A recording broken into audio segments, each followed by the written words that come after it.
და ამიტომ პრესა არ აქვს დიდ დროს არ წაგართმევთ კითხავთ უკრაინაში განვითარებულ მოვლენებთან დაკავშირებით როგორ შეაფასებით ამ პროცესს და როგორ ფიქრობთ არის თუ არა გამოსავალი შეთანხმება რაც მხარეებმა გუშინ მიიღეს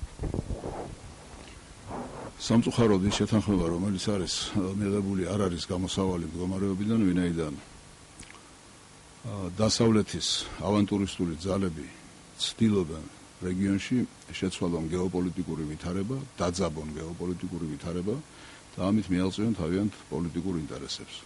ისინი ამისთვის იყენებენ ოლიმპიურ თამაშებს. თქვენ ძალიან კარგად გახსოვთ, რომ 2008 წლის აგვისტოში, სწორედ პეკინში ოლიმპიადის გახსნის წინ სააკაშვილს მისცეს ასეთი მითითება და წააქეზეს ის, რომ მძინარე ცხინვალს დასხმოდა თავს, რაც შემდეგ გამოყენებული იქნა იმისათვის, რომ საქართველოს დაშლილი იყო სამ ნაწილად.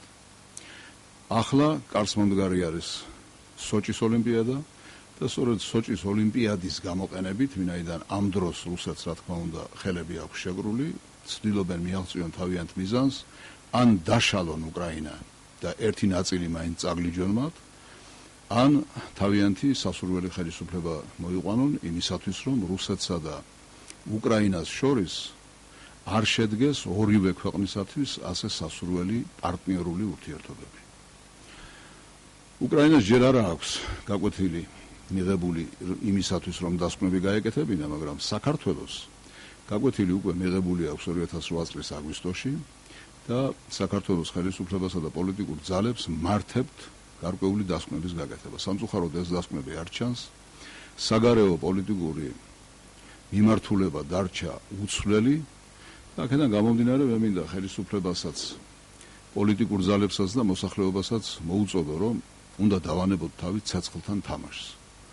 იმიტომ რომ ჩვენ დაგვანახა 2008 წლის მოვლენებმა რომ თუნდაც ოლიმპიური თამაშები რუსეთისათვის, როდესაც მის ინტერესებს ასე აშკარად ეხებიან, შემაკავებელი ფაქტორი ვერ იქნება. აი ამის გათვალისწინებით ჩვენ უნდა ვიმოქმედოთ არა იმისკენ რომ დავძაბოთ ურთიერთობა რუსეთთან, არამედ იმ მიმართულებით, რომ როგორმე მოახერხოთ ინტერესთა კონფრონტაციის რეჟიმიდან გადავიდეთ ინტერესთა შეთანხმების რეჟიმზე. ბატონო, სოჭის ოლიმპიადა ახსენეთ, მაგრამ მაინც მინდა გითხრათ კიდევ ერთხელ, რამდენად სწორად მიგაჩნიათ ის, რომ საქართველოს ნაკრები მიდის სოჭის ოლიმპიადაზე და როგორ ფიქრობთ, უსაფრთხოებაზე კეთდება ძირითადად აქცენტი, სპორტსმენს აღარც კი იმდენად სახეობებს აღარ ექცევა ყურადღება, რამდენადაც უსაფრთხოებას. როგორ ფიქრობთ, რეალურად არსებობს თუ არა იქ ტერორიზმის საფრთხე? დღევანდელ მსოფლიოში ვის შეუძლია გამორიცხოს ტერორიზმის საფრთხე? არავის, მაგრამ გლიშიშით ფარავის გაუწყვეტია ნათქვამია, ხო? რა თქმა უნდა, რუსეთის ხელისუფლება ყველა ღონეს იხმარს იმისათვის, რომ უსაფრთხოება მაქსიმალურად იყოს დაცული, თუმცა სამწუხაროდ გამორიცხული არაფერი არ არის. მიუხედავად ამისა, ქართველი სპორტსმენების წასვლა და მონაწილეობის მიღება აბსოლუტურად გამართლებული მგონია, მე მეცაც გეტყვით. ჩვენს ხელისუფლებასაც უნდა ყოფნოდა გამბედაობა იმისათვის, რომ სახელისუფლებო დელეგაციას უნდა წასულიყო სოჭის ოლიმპიადაზე. და კიდევ დაგისვამ შეკითხვას, ბოლო დროს ბევრია საუბარი სამოქალაქო სექტორის გაძლიერებაზე.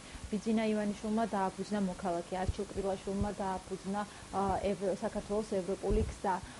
როგორ ფიქრობთ, რამდენად გაძლიერდება სამოქალაქო საზოგადოება ამ ორი ფონდის შექმნის შემდეგ? თუ გავითვალისწინებთ ბიძინა ივანიშვილის უზარმაზარ კაპიტალს, ამ თვალსაზრისით, რა თქმა უნდა, გაძლიერდება, მაგრამ კონფლიქტი არ იქნება ხელისუფლებასთან და მოსახლეობასთან. როგორც ყოველთვის კონკურენციის კანონი იმუშავებს და ძლიერი გაიმარჯვებს, მაგრამ საინტერესოა, უნდა დავფიქრდეთ იმაზე, რას ვაძლიერებთ, რომელ სამოქალაქო სექტორს ვაძლიერებთ. სამოქალაქო სექტორს, რომელიც საქართველოს ინტერესების დასაცავად არის მოწოდებული და მოწადინებული, თუ გავაძლიერებთ, ამას რაჯობია, მაგრამ მე ძალიან სერიოზული ეჭვი მაქვს იმასთან დაკავშირებით, რომ ჩვენ ვაძლიერებთ სამოქალაქო სექტორს, რომელიც იქნება ისევ და ისევ დასავლეთის ინტერესების სამსახურში. მადლობა. მეც მადლობა. გამარჯობათ კიდევ ერთხელ მოგესალმებით. ადვოკატი